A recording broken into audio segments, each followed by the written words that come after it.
Saya ditanya, Ustadz, kenapa mahasiswa demo? Saya kan dosen, Pak. Kenapa mahasiswa demo? Bisa jadi mungkin karena wakil rakyat kita tidak bicara. Coba kalau semua pengurus partai, anggota dewan, ketua komisi, ketua fraksi, mereka bicara dan protes tentang MBG, selesai ini masalah.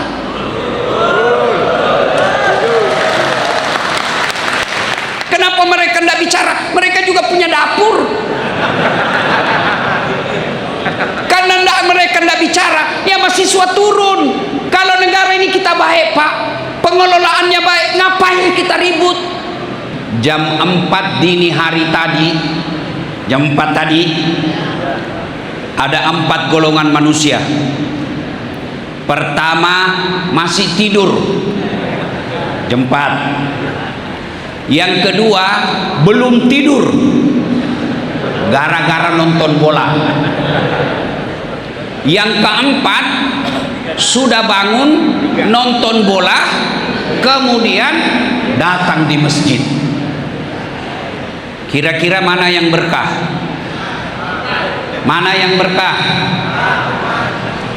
Itulah orang yang hadir di masjid. Selalu kita bilang, ya Allah berikan saya keberkahan, tapi kita tidak tahu mana itu berkah. Sama-sama melewati jam 4 subuh, sama-sama hidup di Jakarta, sama-sama umurnya, tapi ada yang tinggal di rumah tidur, ada yang datang di masjid. Itulah yang berkah hidupnya, yang datang di masjid. Andai saja dilihat pahalanya salat jamaah, kata Nabi, kamu akan datang meskipun kamu dalam keadaan merangkak. Coba kalau diumumkan sama gubernur di sini, siapa yang datang sholat subuh berjamaah dikasih beras 50 kilo, saya yakin jam 10 malam sudah penuh masjid. Tapi karena pahalanya tidak kelihatan, maka hanya orang-orang yang dapat hidayah yang bisa datang ke masjid. Sampai di masjid pun macam-macam, belum full. Ada yang dapat 5, ada yang dapat 7, ada yang dapat 10. Yang dapat 5, nah kira-kira yang pegang handphone, tidak serius dengar ceramah. Sudah dikasih tahu, masih juga dipegang HP-nya. Ayo Pak, alhamdulillah, itulah berkah. Berapa menteri di Indonesia? Berapa menteri di Indonesia sekarang? Banyak. Kalau saya tidak salah lebih 100. Iya. Tapi yang hadir untuk menemani kita sholat subuh 1. Itulah yang disebut pejabat yang berkah hidupnya. Banyak menteri, tapi jam 4 masih tidur. Bangun jam 5, ya bagus kalau sholat. Alhamdulillah menyertai kita. Menko Pangan, tidak usah buruk sangka. Dia datang mau ikut presiden kah, mau jadi apakah, urusan dia, urusan kita sesama muslim. Kita hormati kalau dia datang ke masjid. Hati-hati, banyak orang termakan hasut, banyak orang tidak senang dengan menteri yang dekat dengan ulama, maka dicarilah kelemahan-kelemahannya. Pasti manusia punya kelemahan. 10 hidupnya dia carinya kelemahan, pasti ada didapat kelemahan 2. Yang 2 dia besarkan, yang 8 dia lupa. Supaya apa? Tidak ada pemimpin yang baik agamanya yang cinta ke masjid. Hati-hati orang Islam menyikapi media. Bapak Ibu tahu enggak, setiap bulan 5, setiap mau penerimaan siswa baru, pasti pesantren diserang. Dicarikan kelemahan-kelemahannya, dicarikan keburukan-keburukannya. Supaya apa? Orang Islam berkata, tidak usah kau sekolahkan anakmu di pesantren. Tuh dia. Padahal ribuan pesantren, ada satu yang jelek, ini yang dihabisi, yang 999 dia lupa. Hati-hati menyikapi media. Hati-hati menyikapi media. Saya sering jadi korban. Muka-muka saya, suara-suara saya, video-video saya, tapi narasinya diubah. Jual obat kuat. Ustadz viral dari Makassar, jual obat kuat. Tersinggung saya, Pak. Kalau jual tasbih oke lah, jual parfum oke, obat kuat, Pak. Saya masih kuat, Bu. Masih bisa 5 kali sehari. Salah paham. Ceramah. Hati-hati menyikapi media. Bapak Ibu saudara-saudara sekalian, berkah hidup inilah yang kita inginkan. Tahun baru, bertahun-tahun umur, kita berharap usia tua kita berkah. Alhamdulillah dalam masjid ini orang tua banyak saya lihat, muka-muka sakaratil maut. Alhamdulillah berkah Pak hidup kita. Tapi hati-hati, jangan sampai anak kita tidak pernah ke masjid. Demi Allah, kita perlu anak kita anggota DPR. Kita bangga kalau anak kita dokter spesialis. Kita bersyukur kalau orang anak kita jadi profesor doktor. Tapi keliru kalau semua prestasi itu tidak disertai dengan tidak pernah dilihat di masjid. Anak bapak keluar negeri S1, S2, S3 hebat, tapi tidak pernah nampak di masjid. Tidak ada guna, Pak. Ibu-ibu, Bu, tolong jawab, Bu. Kalau ibu meninggal nanti siapa yang doakan? Suami. Jangan harap, Bu, kawin lagi. Oh, dia dengarlah ini kawan saya, kemudian dia lapor ke istri saya. Istri saya lihat ceramah saya, lalu dia bilang, Ustadz, itu katanya kalau ibu meninggal suaminya kawin lagi. Jadi kalau saya duluan meninggal, Ustadz kawin lagi. Saya bilang, kau kesini sayang, ku peluklah dia baik-baik. Saya bilang, Dek, dengar kau baik-baik sayangnya, jangankan kau meninggal, masih hidup saja sekarang saya selalu berpikir kawin lagi. Apalagi kalau kau sudah mati. Siapa yang doakan kita? Siapa? Anak. Tapi tidak mungkin anakmu diterima doanya kalau dia tidak pernah datang ke masjid sholat. Lihat anak-anak kita sekarang, Pak, cerdasnya luar biasa. Mau lihat anak-anak kita cerdas? Coba lihat, Pak, saya aja pegang handphone, ngetik, pegang 2 tangan, masih salah ketik, Pak. Anak-anak kita naik motor balas WhatsApp. Cerdas anak-anak kita sekarang, Pak. Satu aja kurangnya, kurang ajar.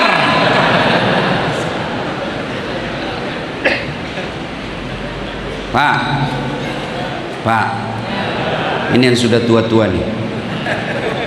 Mana anak bapak? Mana cucu?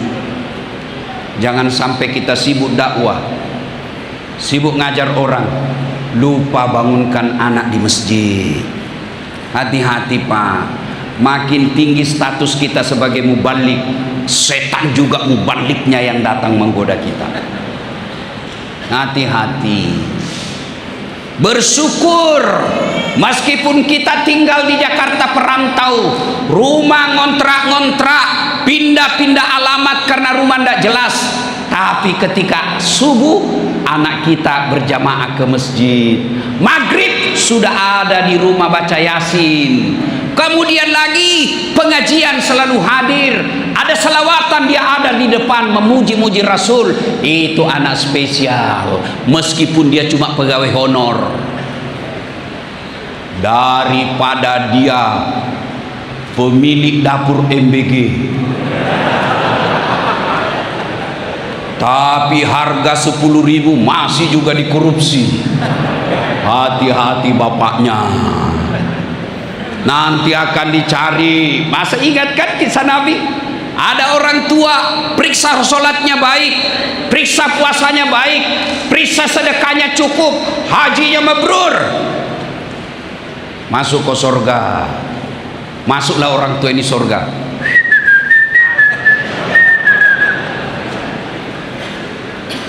Tiba-tiba ada anak berteriak dari neraka, "Ya Allah, tahan, tahan, itu bapak saya. Kalau dia masuk surga, kenapa saya ada di neraka? Dia pergi sholat, saya tidak dibangunkan. Dia ikut pengajian, saya tidak pernah diajak. Dia puasa, saya tidak pernah dibangunkan sahur. Memang dia agamanya baik, cerdas dia, tapi saya tidak dididik dengan baik. Di mana maha adilmu ya Allah?" Lalu Allah berfirman, haji, tunggu dulu. Mau kemana sampean? Surga. Tahan dulu. Itu anakmu. Bukankah dia tanggung jawabmu? Ku anfusakum wa ahlikum nar. Itulah makna dari ayat tadi. Maka hidup yang berkah ini penting. Caranya datang ke masjid. Anak-anak berkah hidupnya kalau dia dekat dengan Allah. Ilmu yang berkah kalau mengajak kepada kebaikan. Jabatan yang berkah yang melahirkan orang semakin dekat dengan Tuhannya. Tapi kalau tidak mendekatkan jabatan itu kepada Tuhannya, itulah laknat Allah yang dia tidak sadari. Harta yang berkah. Mana harta yang berkah? Yang banyak belum tentu. Insya Allah saya besok Pak, besok malam saya mau ke Melbourne. Bapak tahu Melbourne?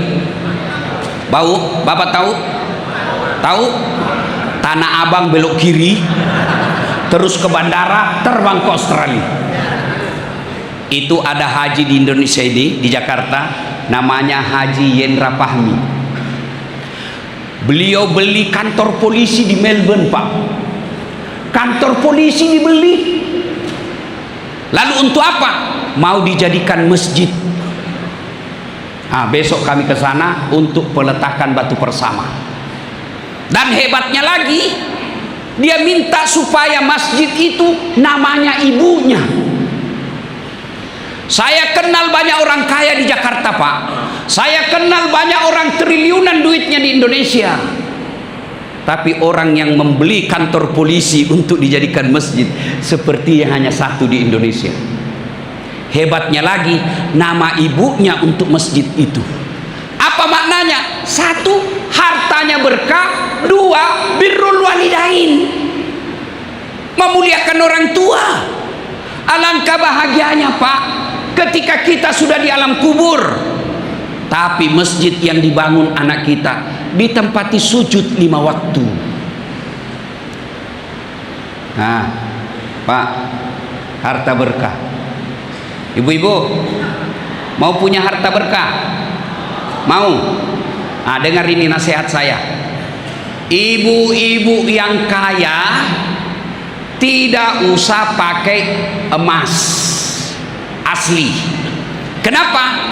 Biarlah ibu pakai yang palsu saja, karena palsu pun orang percaya pasti asli. Misal istri menteri, pakai aja yang palsu, tidak mungkin orang percaya. Masa palsu? Menteri itu suaminya. Maka pakai yang palsu, yang asli bawa ke masjid, bawa ke panti asuhan. Itu yang disebut harta yang berkah. Kita juga yang miskin, tidak usah pakai yang asli. Biar asli orang juga tidak percaya Pak. Dia bilang orang di Makassar tak kalah hancur, sudah pakai aja yang palsu. Orang juga tidak percaya. Setengah mati kita beli yang asli, orang tidak percaya. Mending pakai yang palsu sekalian, asli bawa ke yatim piatu. Itu yang disebut pandai menyikapi harta. Sedulur-sedulur, tuan-tuan, saya ikut pilkada, kalah.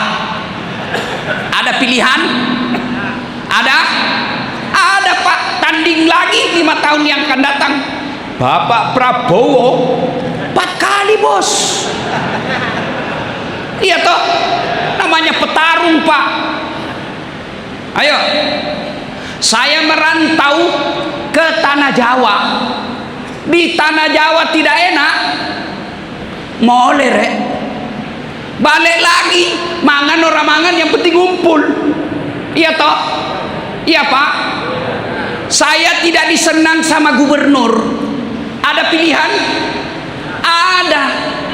Pensiun dini, selesai. Ibu-ibu, suamimu jahat, malas cari nafkah, kasar kelakuannya. Ada pilihan? Ada pilihan? Pulangkan saja aku pada ibuku, atau lihatlah tanda. Ayo Bu, bekas tampar sering kau lakukan, menutupi. Samakah aku yang dijual hingga sesukamu, kau sakiti. Berarti memang sudah orang tua semua di dalam sini Pak. Ini lagu tahun 80-an kan? Masih baik lagu-lagu zaman dulu Pak. Ada nasihat di dalamnya. Kalau kau tidak senang sama saya, pulangkan aku ke orang tuaku. Jangan kau sakiti saya, jangan kau pukul saya, jangan kau hina saya, jangan kau permalukan saya di medsos. Bertengkar kau siaran langsung. Kau video suamimu yang lagi selingkuh, kau video istrimu yang selingkuh, apa yang kamu dapat? Anakmu akan malu bertahun-tahun. Ibumu akan malu punya anak yang selingkuh suaminya. Apa yang kau capai? Maka lagu zaman dulu Pak nasihat, pulangkan saja aku pada ibuku atau ayahku. Itu pelajaran Islam. Kamu tidak senang, pulangkan dulu ke orang tuanya. Itu lagu zaman dulu Pak nasihat. Kalau lagu zaman sekarang ibu-ibu apa? Putar ke kiri nona, putarlah ke kiri, ke kanan, ke apa kau dapat kiri kanan. Itulah aslinya beda-beda Pak. Memang negara kita ini Pak lagi masalah lagu-lagunya Pak. Iya kan? Kalau dulu saya amalkan sekarang Pak, kalau istri saya lagi marah-marah, saya peluk sambil menyanyi, insaflah wahai manusia, bila dirimu bernoda. Masya Allah. Saya baru pulang, dia peluk-peluk saya juga, karena saya bawakan oleh-oleh emas. Dia peluk saya sambil menyanyi, bila kamu di sisiku. Kayak film India. Ayo, berkah. Tuan-tuan, anak perhatikan.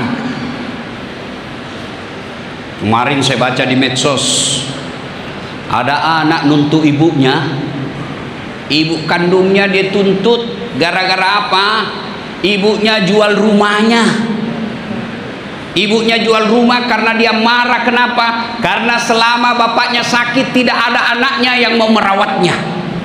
Maka ibunya berkata, ini hak saya karena hanya saya yang ngurus suamiku. Dituntut di pengadilan orang tuanya. Maukah bapak punya seperti itu? Tentu tidak mau. Maka anak yang berkah itu dekatkan dengan agama. Tahun baru Islam ini, ayo cari keberkahan Allah. Harta kita bawa ke keberkahan, ilmu kita bawa ke keberkahan. Tadi disinggung oleh Pak Kiai Ketua. Jadi pendakwah kita jangan sampai memecah belah umat. Ada sekarang pendakwah senangnya membuat persoalan perpecahan. terutama yang baru satu baca kitab, itu pun baru setengah terjemahannya pula. Nih, biasanya hari Ahad Car Free Day, biasanya hari Ahad jogging, boleh sehat, boleh otot kuat, jantung sehat, bagus. Tapi jangan lupa sholat dulu. Ada kan lagunya Ome Rama, ya kan? Lari pagi memang penting, tapi jangan lupa subuh. Sholat dulu. Jangan lalu kesehatan, lalu Tuhan kau lupakan. Keterlaluan. Iya, boleh Pak. Nah, biar lututmu sehat, jantungmu sehat, paru-parumu bersih. Kalau Tuhanmu katakan pulang, pulang. Tidak ada dokter yang bisa halangi, tidak ada jabatan yang bisa menunda, tidak ada ilmu yang bisa menolaknya. Sakaratil maut. 2. Silakan olahraga, tapi tutup auratmu. Terutama ini perempuan. Waduh, saya kalau jogging Pak di Car Free Day Sudirman Tamrin, habis amal saya Pak. Baru turun dari mobil, sebelah kanan sudah nampak ketek, belok ke kiri dada, maju ke depan paha, mundur ke belakang pantat. Yang disembunyi aja orang cari, apalagi sudah dipamer. Maka ibu-ibu yang punya anak hobi olahraga, seleksi pakaiannya sebelum dia keluar rumah. Lihat pakaiannya, jangan biarkan ibu anaknya keluar tanpa pakaian sopan. Saya kasihan lihat orang jilbab, pakai jilbab tapi tidak memenuhi syarat, menutup auratnya sudah memenuhi syarat, tapi yang tidak dia penuhi adalah mempertontonkan lekuk-lekuk tubuh. Ingat adik-adik sekalian, para olahragawan, ahwat para olahragawan, Allah tidak melarangmu olahraga. Pakaiannya syaratnya 1, tutup auratmu. 2, tidak mempertontonkan lekuk-lekuk tubuh. Ada orang tutup aurat tapi bajunya sempit betul, kayak lontong Pak. Bapak pernah lihat lontong? Bapak pernah lihat lontong? Itu kan masih ada bekas-bekas ikatannya kan. Yang ketiga syarat pakaian, pantas. Kalau kamu ibu haji pantas enggak? Kalau kau pengurus majelis taklim pantas enggak? Kalau kau muslimah pantas enggak berpakaian begitu? Yang keempat, keindahan. Boleh indah tapi dia nomor 4, enggak boleh nomor 1. Coba lihat sekarang Pak, adik-adik kita, dia masih gadis, mungkin dia cari suami, mak-mak usia sudah 55 tahun, pakai bajunya sempit. Ada lagi celana itu Pak, nggak tahu apa namanya itu, yang melengket betul di betisnya, melengket, pakai jilbab tapi roknya pendek begini. Begitu begitu dia, Allah, inna lillahi wa inna ilaihi raji'un. Mungkin bapak-bapak ada pengajian di sini, anak gadisnya lagi jogging pakaian seperti itu. Hati-hati, jangan cuma cewek, laki-laki juga. Sepeda, lihat konten saya Pak, saya sepeda, saya hobi jogging. Kenapa? Tahan napas. Karena kalau kita napas tidak bagus, tidak bisa ceramah 5 kali sehari. Jogging, tapi saya pakai gamis. Tidak malu Ustaz pakai begini. Ngapain saya malu? Orang aja kelihatan auratnya tidak malu. Masa saya pakaian sopan begini malu? Ini sudah tak bolak-balik otakmu ini. Iya, sepeda, boleh sepeda, tapi jangan pakai yang tidak ada nafsu. Lihat saya, hati-hati Pak. Banyak sekarang laki-laki nafsu sama laki-laki. Hati-hati. Pesan berikutnya, ini kita lagi susah-susah Pak. Di Makassar, alhamdulillah, Pertamax Pak cuma 10.000. Alhamdulillah, cuma setengah liter Pak. Tidak salah toh? masalah Pak. Di Makassar Pertamax cuma 10.000 Pak, cuma setengah liter lebih. Iya, keputusan Salatubah, pemerintah sudah mengambil tekad untuk menaikkan itu. Bagi kita orang Islam, wala tai'asu mir rauhillah, jangan kau putus asa akan rahmatku. Tidak ada orang mati di sini karena tidak pakai Pertamax. Tidak ada orang Indonesia mati gara-gara tidak punya oli. Yang perlu kita khawatirkan peredaran narkoba. Hati-hati. Apa boleh buat? Kita tidak senang, tapi inilah yang disebut hidup. Tidak semua kehidupan ini nikmat sesuai kita mau. Apa boleh buat? Keputusan, mudah-mudahan kita doakan keputusan menaikkan itu menjadi pertolongan Allah, negara kita bisa lebih baik. Tapi kalau sudah dinaikkan, penderitaan makin, rakyat dirasakan penderitaan, rakyat makin menderita, yang miskin makin miskin, yang kaya mencaplok kekayaan, dibiarkannya kita lari kemiskinan dalam kemiskinan. Mereka mengelola negara dengan sewenang-wenang. Kamu bisa lolos di episode ini, tapi demi Allah, kamu tidak akan lolos di pengadilan akhirat. Pada saat kita yang miskin enak masuk surga karena tidak banyak pertanyaan, mereka yang para pejabat dilihat oleh malaikat penjaga neraka, sudah lama kutunggu kau. Ditanya, "Marabbuka, siapa Tuhanmu?" Dia jawab, "Ketuhanan yang Maha Esa." Nanti Pak, tidak usah ribut Pak. Saya ditanya, "Ustadz, kenapa mahasiswa demo?" Saya kan dosen Pak. Kenapa mahasiswa demo? Bisa jadi mungkin karena wakil rakyat kita tidak bicara. Coba kalau semua pengurus partai, anggota dewan, ketua komisi, ketua fraksi, mereka bicara dan protes tentang MBG, selesai ini masalah.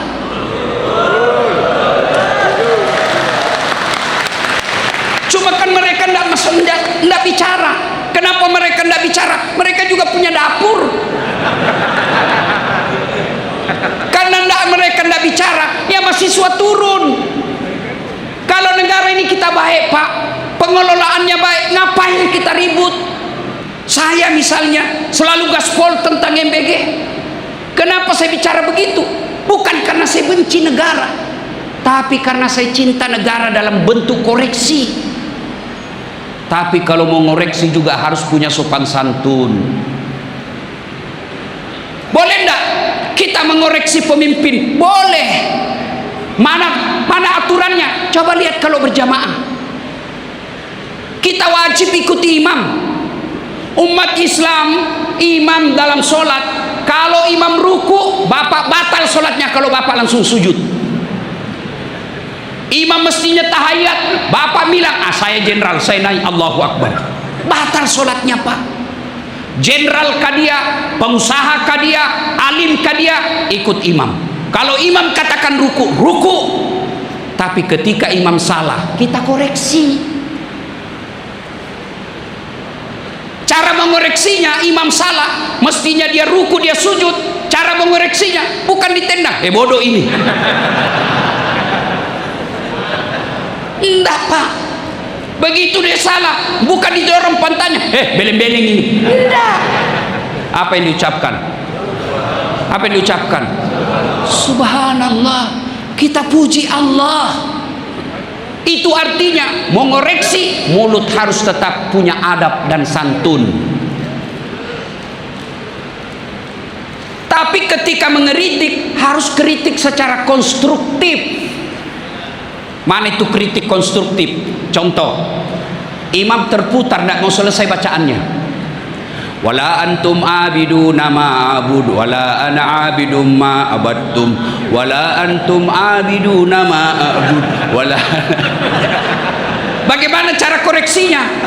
Bapak ucapkan dulu subhanallah, masih mutar, bapak jangan coba subhanallah terus, subhanallah subhanallah subhanallah.